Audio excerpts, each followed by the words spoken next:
राधे राधे दोस्तों, स्वागत है आपका हमारे चैनल में।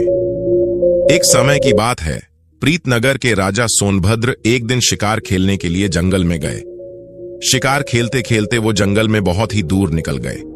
अचानक मौसम खराब हो गया। आंधी तूफान की वजह से कुछ नजर नहीं आ रहा था। राजा के सभी सिपाही और उसके साथी बिछड़ चुके थे। दिन ढलते ढलते राजा को अब वापसी की चिंता होने लगी, लेकिन राजा रास्ता भटक चुका था। अब इस हालत में राजा वापस तो नहीं जा सकता था। वो जंगल जंगली जानवरों से भरा हुआ था। अब मजबूरी में राजा को जंगल में ही रात बितानी थी, इसीलिए वो किसी सुरक्षित जगह की खोज करने लगा। चलते चलते उसे एक जगह पर धुआं उठता हुआ दिखाई दिया। आगे जाकर राजा ने देखा तो वहां पर एक झोपड़ी थी। नेक दिल राजा ने झोपड़ी का दरवाजा खटखटाया और आवाज लगाकर बताया कि मैं एक मुसाफिर हूं। बाहर मौसम खराब हो चुका है और मुझे सर छुपाने के लिए आसरा चाहिए। झोपड़ी का दरवाजा खुला और एक बूढ़ा आदमी बाहर आया। वो बड़े ही सम्मान के साथ राजा को अंदर ले गया। उस बूढ़े आदमी की एक जवान और सुंदर बेटी थी। वो दोनों बाप बेटी इस जंगल में रहते थे और वो आदमी जंगल से लकड़ियां काटकर नगर में जाकर बेचता। इसी तरह से उनका गुजारा चलता था। उसकी बेटी ने राजा के लिए बहुत ही अच्छा खाना तैयार किया। खाना बहुत ही साधारण था, लेकिन स्वाद में बहुत ही अच्छा था। इसके बाद राजा के लिए एक आरामदायक बिस्तर लगाया गया। बूढ़े आदमी और उसकी बेटी ने राजा की बहुत ही अच्छे से सेवा की। उस झोपड़े में रात गुजारने के बाद सुबह उनका धन्यवाद करके राजा अपने महल में वापस आ गया। राजा अपने महल में वापस तो आ चुका था, लेकिन उसे उस बूढ़े लकड़हारे की खूबसूरत बेटी की बहुत ही याद आ रही थी, जिसने उसे एक परदेसी मुसाफिर समझकर इतना ख्याल रखा। राजा की शादी एक मंत्री की बेटी से होने वाली थी। मंत्री की बेटी बहुत ही घमंडी और चालाक थी। राजा ने मंत्री की बेटी से शादी करने से मना कर दिया और यह फैसला किया कि वो जंगल में रहने वाले उस लकड़हारे की बेटी से शादी करेगा। इस तरह से राजा और उस लकड़हारे की बेटी की शादी हो गई। राजा के मंत्री को इस बात का बहुत ही दुख हो रहा था। वो अब मौके की तलाश में रहने लगा। राजा अपनी रानी के साथ बड़े अच्छे से दिन गुजार रहा था। एक साल बीतने पर राजा के यहाँ पर एक लड़की का जन्म हुआ और दूसरे साल भी एक और लड़की ने जन्म लिया। इस तरह से राजा की अब 2 बेटियां हो चुकी थीं। एक दिन मौका देखकर राजा के मंत्री ने राजा से कहा, महाराज, राज्य का राजपाठ चलाने के लिए एक बेटा जरूर होना चाहिए। इसीलिए मेरा तो सुझाव यह है कि आप दूसरी शादी कर लीजिए ताकि आपको पुत्र की प्राप्ति हो सके। लेकिन राजा ने इस बात से इनकार कर दिया। जब मंत्री ने यह देखा कि उसकी बेटी की शादी राजा से होने के सारे रास्ते बंद हो गए हैं, तो उसने आहिस्ता आहिस्ता सेनापति और बाकी मंत्रियों को अपने षड्यंत्र में शामिल कर लिया। फिर एक दिन धोखे से रानी के कमरे में सांप छोड़ दिया गया। सांप के डसने से रानी की मौत हो गई। दोनों राजकुमारियां अब भी बहुत ही छोटी थीं, लेकिन राजा ने फिर भी दूसरी शादी नहीं की। जब मंत्री ने देखा कि उसकी दाल नहीं गल रही, तो उसने रसोइयों के साथ मिलकर राजा के खाने में जहर मिला दिया, जिसके कारण राजा की भी मौत हो गई। फिर मंत्री ने राजगद्दी पर कब्जा कर लिया। राजा की एक पुरानी और वफादार दासी थी जो यह सब कुछ देख रही थी। उसे अब इस बात का एहसास हो गया कि मंत्री जल्दी ही राजकुमारियों को भी मरवा देगा। इसीलिए वो दासी उन दोनों राजकुमारियों को लेकर रात के अंधेरे में कहीं दूर चली गई। इस तरह से एक नेक दिल राजा की जगह वहां की प्रजा को एक बेरहम और लालची राजा मिल गया। तीनों लड़कियों को लेकर जंगल में गई और उनका भरण पोषण करने लगी। समय अपनी गति से गुजरा। अब दोनों लड़कियां जवान हो चुकी थीं। इसी दौरान एक दिन नौकरानी बहुत ही सख्त बीमार हो गई।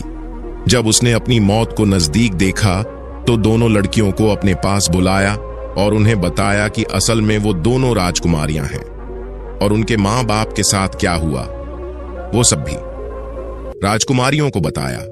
इसके बाद उस नौकरानी की मौत हो गई। नौकरानी के मरने के बाद दोनों लड़कियां बिल्कुल अकेली हो गईं। वे दोनों अपने माता पिता को याद करती और बहुत ही रोती, लेकिन अब कुछ नहीं हो सकता था। यूं ही दिन गुजर रहे थे। एक दिन की बात है, एक राजकुमार जंगल में शिकार खेलने के लिए आया। राजकुमार का एक दोस्त भी उसके साथ था। वो दोस्त मंत्री का बेटा था। राजकुमार ने जंगल में 2 तीरों का शिकार किया और फिर अपने दोस्त को उनका मांस पकाने के लिए कहा। खुद राजकुमार एक घने पेड़ के नीचे आराम करने लगा। मंत्री के बेटे ने आग जलाकर तीरों का मांस पकाना शुरू किया कि तभी उसकी नजर सामने एक झोपड़ी पर पड़ी, जहां पर एक बहुत ही सुंदर लड़की खड़ी हुई थी और वो मंत्री के बेटे को बड़ी ही हैरानी से देख रही थी। जब मंत्री के बेटे ने उसे देखा तो वो भी हैरान रह गया कि इस वीरान जंगल में इतनी सुंदर लड़की कहां से आ गई। मंत्री का बेटा उस लड़की के पास गया और उसे अपने बारे में सारी जानकारी दी। इतने में उन्हें जलने की बू आने लगी।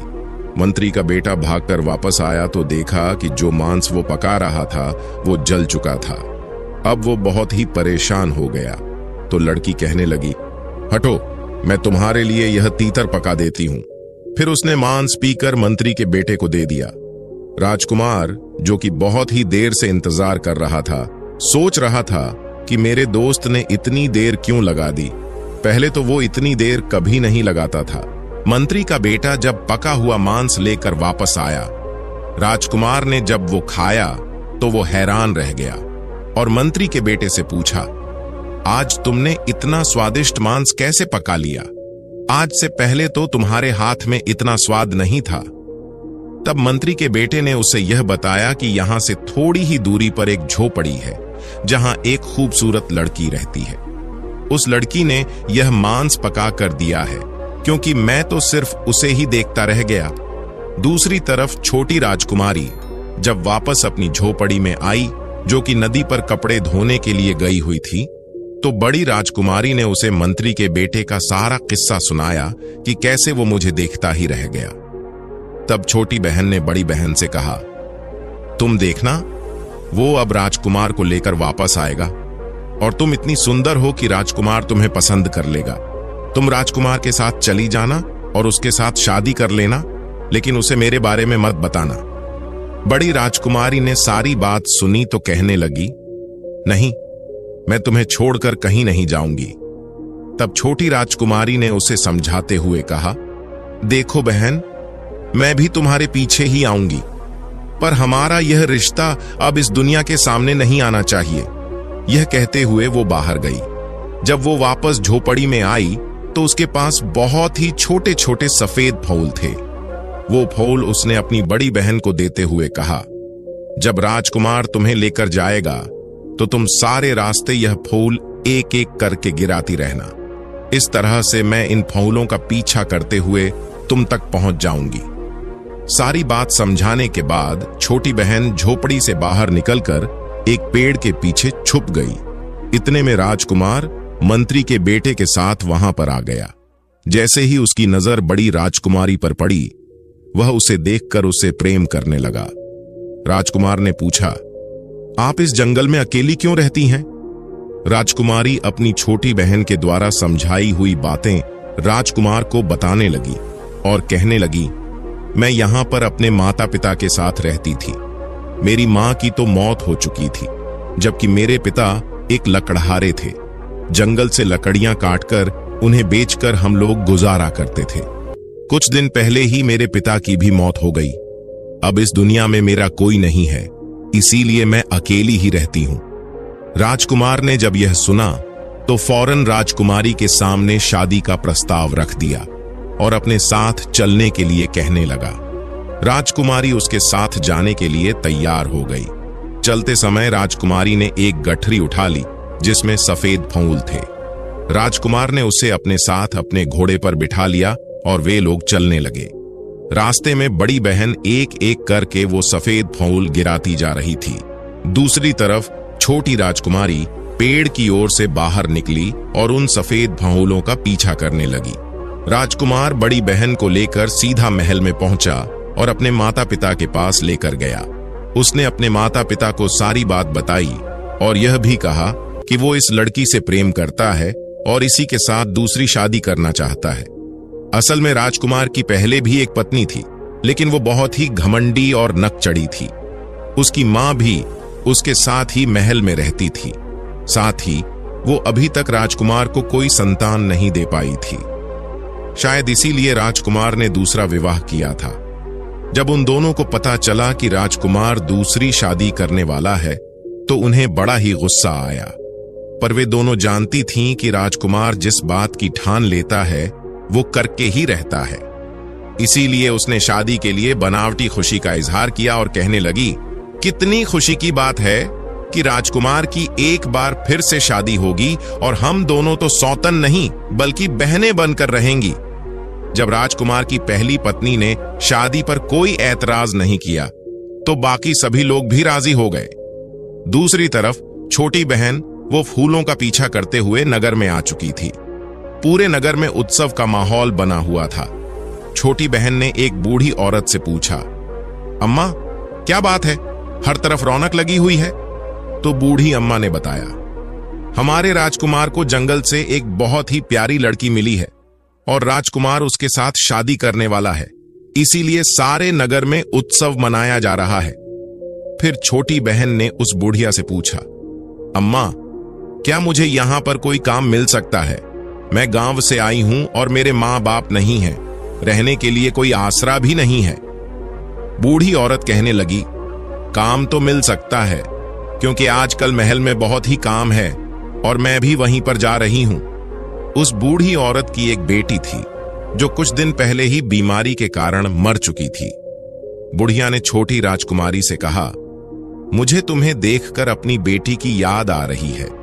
तुम मेरी बेटी बनकर मेरे घर पर ही रह सकती हो।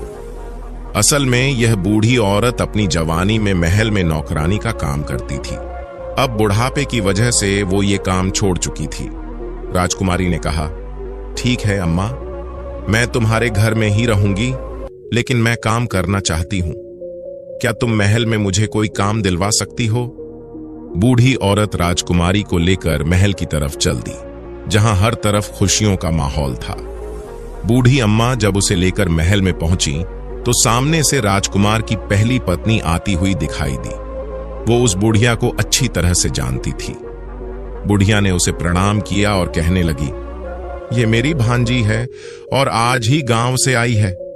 इस बेचारी के मां बाप मर चुके हैं। मेरी आपसे प्रार्थना है कि आप इसे महल में दासी के रूप में रख लीजिए।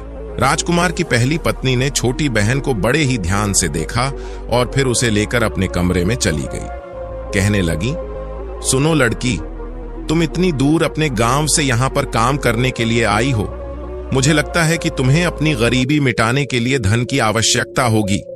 अगर तुम यहां पर मेरी खास नौकरानी बनकर रहोगी और मेरे बताए हुए काम करोगी तो मैं तुम्हें ढेर सारी दौलत दूंगी, क्योंकि बाकी सभी दासियां इस महल में पुरानी हैं और वो मेरा साथ नहीं देंगी। तुम्हें उन सब से बचकर मेरे लिए काम करना होगा। बोलो, क्या तुम्हें यह मंजूर है? छोटी बहन ये जान चुकी थी कि ये राजकुमार की पहली पत्नी है और इसकी बातों से उसे किसी साजिश की बू आने लगी। बात को समझते हुए वो जल्दी से बोली, रानी जी, मैं आपकी हर बात मानूंगी। उसकी बात सुनकर वो मुस्कुराती हुई बोली, अभी तो मैं रानी नहीं बनी हूं। जब राजकुमार राजा बन जाएगा तब मैं रानी बनूंगी। छोटी बहन ने कहा, आप चिंता ना करें, ईश्वर ने चाहा तो आप जल्दी ही रानी बन जाएंगी। यह सुनकर राजकुमार की पहली पत्नी कहने लगी, तुम तो बहुत ही काम की चीज हो। बस तुम आज से ही महल में मेरे लिए काम करने लगो और मेरे कहे के मुताबिक चलना। छोटी बहन ने कहा, जी बिल्कुल, आप बिल्कुल बेफिक्र रहिए, मैं अपना हर काम पूरी मुस्तैदी से करूंगी। इसके बाद वो दोनों बड़ी राजकुमारी यानी बड़ी बहन के कमरे में गई। पहली पत्नी कहने लगी, ये लड़की आज से आपकी दासी है, तुम्हें जो भी काम करवाना हो इससे करवा लेना। अब बड़ी बहन ने जब अपनी छोटी बहन को देखा तो बहुत ही खुश हुई और कहने लगी, आप कितनी अच्छी हैं। राजकुमार की पहली पत्नी कहने लगी, महल में मुझे बहुत सारे काम हैं, मैं जरा वो देखने जा रही हूं। उसके जाते ही दोनों बहनें एक दूसरे के गले लग गईं। छोटी बहन ने अपनी बड़ी बहन को यह सच्चाई नहीं बताई कि यहां महल में आकर उसे क्या काम करना है। 2 दिन के बाद राजकुमार की शादी बड़ी बहन के साथ हो गई। सभी लोग बहुत ही खुश थे। सिवाय राजकुमार की पहली पत्नी के। छोटी बहन हमेशा सारा दिन उसके साथ ही रहती और सोचती रहती कि दूसरी पत्नी से कैसे छुटकारा पाया जाए।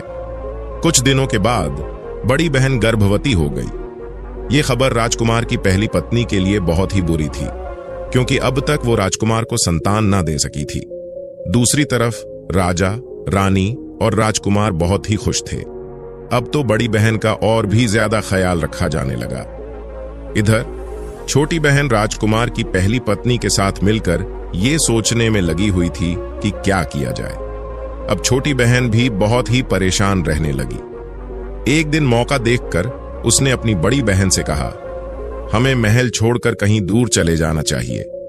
अब छोटी बहन यह भी नहीं बता सकती थी कि राजकुमार की पहली पत्नी उससे कितना जलती है। वो अगर यह बात बता भी देती तो उसकी बात पर कोई विश्वास ना करता, क्योंकि राजकुमार की पहली पत्नी सबके सामने छोटी बहन का बहुत ही ख्याल रखती थी। बड़ी बहन यह बात सुनकर कहने लगी, बहन, मुझे यहाँ पर सभी लोग बहुत ही प्यार करते हैं।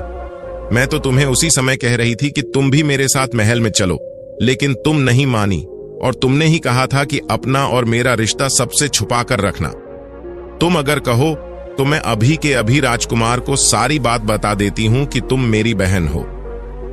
पर अक्लमंद छोटी राजकुमारी जानती थी कि अब इस सच्चाई को बताने से सभी लोग उन्हें झूठा ही समझेंगे, सोचेंगे कि हमने जानबूझकर अपना ये रिश्ता छुपाया।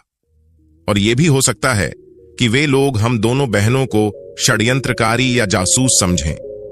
ये सब विचार करने के बाद छोटी बहन ने बड़ी बहन से कहा, नहीं, तुम अभी किसी को मत बताना। कुछ दिनों के बाद जब बच्चे के पैदा होने का समय हुआ, राजकुमार की पहली पत्नी ने दाई और छोटी बहन को बहुत सा धन देकर कहा कि जैसे ही बच्चा पैदा हो तुम उसको उठाकर मार देना और उसकी जगह पर बिल्ली का बच्चा रख देना। छोटी बहन कहने लगी, ये काम तो मेरे लिए बहुत ही आसान है।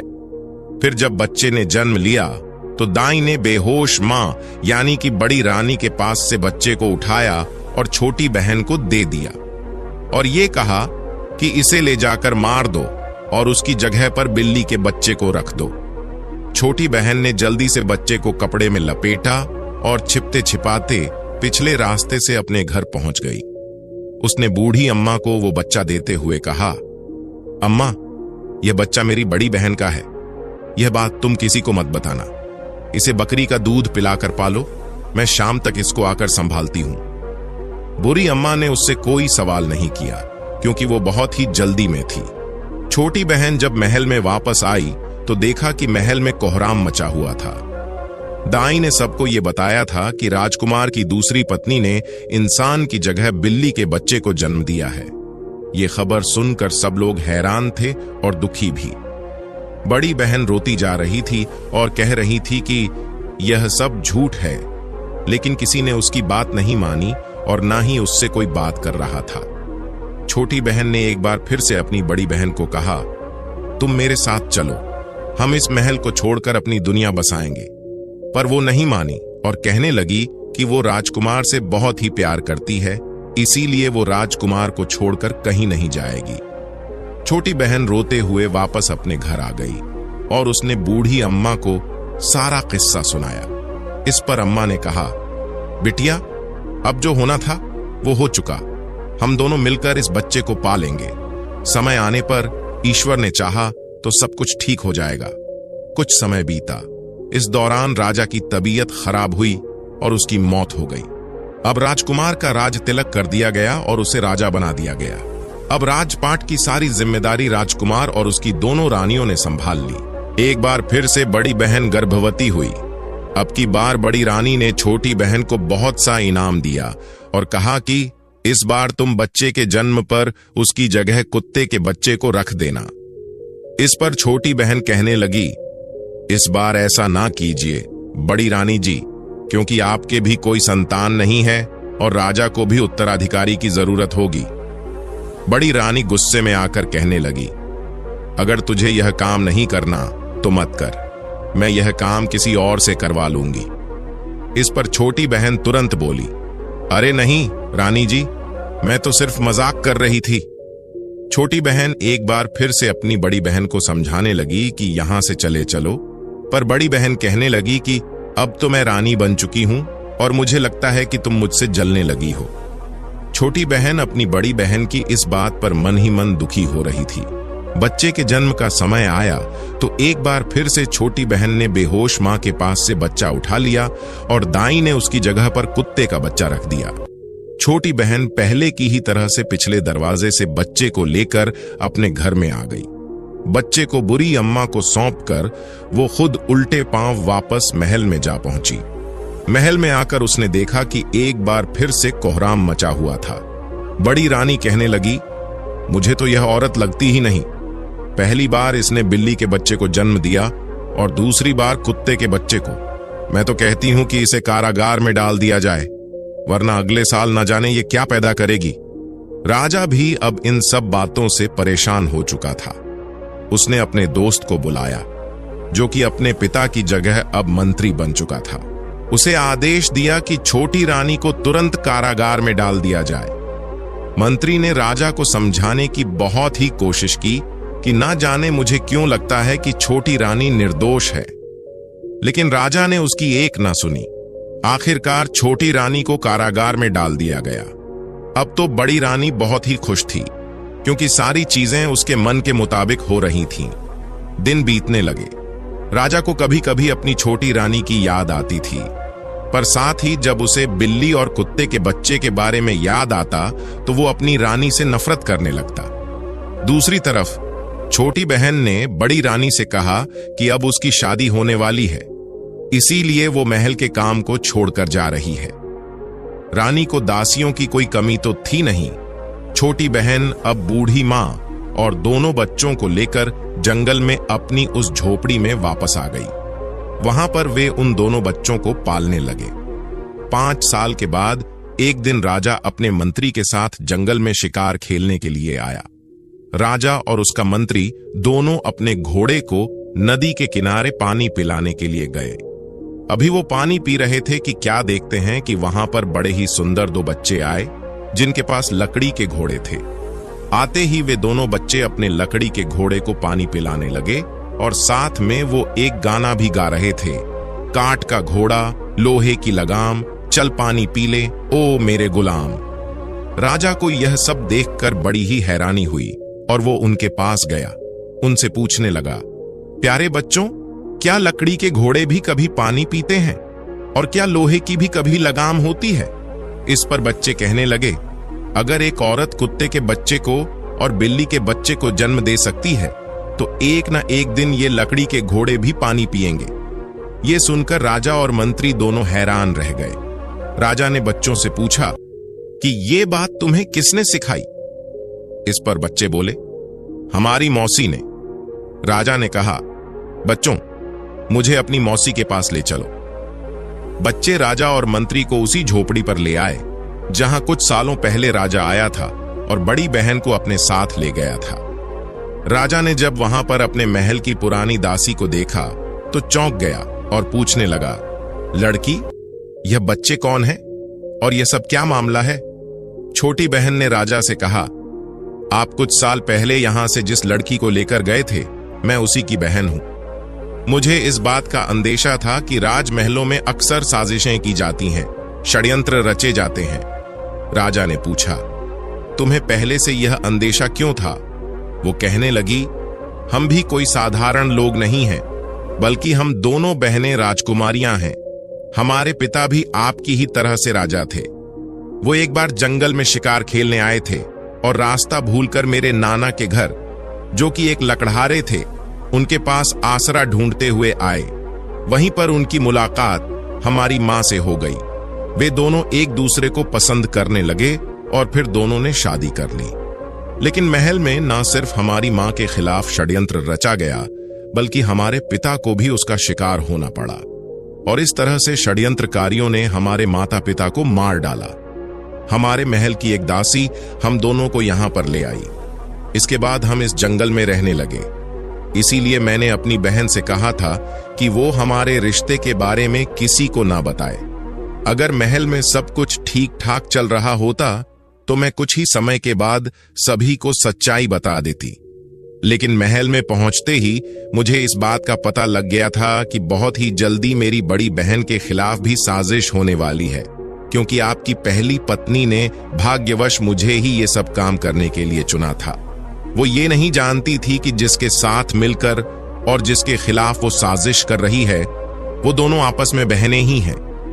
इसके बाद छोटी बहन ने शुरू से लेकर आखिर तक सारी बात राजा को बताई कि किस तरह से बड़ी बहन के बच्चों को कुत्ते और बिल्ली के बच्चों से बदला गया, और ये भी बताया कि ये दोनों बच्चे कोई और नहीं बल्कि आपके ही बेटे हैं। राजा ने दोनों बेटों को गले से लगा लिया और सभी की आंखों में आंसू बहने लगे। सारी सच्चाई जानने के बाद राजा को भयंकर गुस्सा आया और वो कहने लगा कि वो अब बड़ी रानी को नहीं छोड़ेगा। लेकिन छोटी बहन ने उसे रोक लिया और कहा कि वो छोटी रानी की अपराधी है। पहले तो आप छोटी रानी को कारागार से निकालवाइए, उसके बाद छोटी रानी को यह अधिकार दीजिए कि वो बड़ी रानी के लिए सजा तय करें। राजा को उसकी यह सलाह बहुत ही अच्छी लगी। छोटी बहन यह अच्छी तरह से जानती थी कि उसकी बड़ी बहन बहुत ही नेक दिल और दयालु है और वो राजा की पहली पत्नी को माफ कर देगी, क्योंकि सजा देने से भी वो समय वापस नहीं आ सकता जो छोटी रानी ने कारागार में गुजारा था। राजा ने अपने दोनों बच्चों को घोड़े पर बिठाया और फिर राजा ने मंत्री को आदेश दिया कि वो राजकुमारी को अपने घोड़े पर बिठा ले, क्योंकि राजा ने यह बात भांप ली थी कि मंत्री की नजरों में राजकुमारी के लिए प्यार उमड़ रहा था। इसके बाद वे सभी महल में पहुंच गए तो राजा ने सबसे पहले बड़ी रानी को बेड़ियां पहना दी और खुद जाकर कारागार में छोटी रानी के सामने हाथ जोड़कर माफी मांगने लगा। कहने लगा, रानी मुझे माफ कर दो, मुझे सारी सच्चाई का पता चल गया है और मैं तुम्हें आजाद करने के लिए यहाँ पर आया हूँ। छोटी रानी को कैद से निकाला गया और बड़ी रानी को उसके सामने पेश किया गया। मंत्री ने सबके सामने एक बार फिर से सारी सच्चाई बयान की। छोटी रानी को जब उसके बच्चे और छोटी बहन मिल गए तो वो उनके गले लगकर रोने लगी और फिर राजा ने कहा, रानी आज तुम्हें अधिकार है कि तुम बड़ी रानी को सजा दो। मगर छोटी रानी ने यह कहकर उसे माफ कर दिया कि गुजरा हुआ समय वापस नहीं आ सकता और दूसरा, यह सब मेरे भाग्य में ही लिखा हुआ था, इसीलिए मैं इसे कोई सजा नहीं दूंगी। जब बड़ी रानी, जो कि थर-थर कांप रही थी, ने यह बात सुनी तो रोते हुए छोटी रानी के पैरों में गिर पड़ी। कहने लगी, तुमने मुझे माफ करके मुझ पर बहुत बड़ा उपकार किया है। अब तो पूरे महल में उत्सव मनाने की तैयारी होने लगी। इस मौके पर मंत्री ने राजा के सामने अपनी और छोटी राजकुमारी की शादी का प्रस्ताव रखा। राजा ने मुस्कुराते हुए छोटी राजकुमारी की तरफ देखा। छोटी राजकुमारी ने शर्माते हुए नजरें झुका लीं। कुछ दिनों के बाद बड़े ही धूमधाम से मंत्री और छोटी राजकुमारी की शादी कर दी गई। इसके बाद वे सभी एक खुशनुमा जिंदगी बिताने लगे।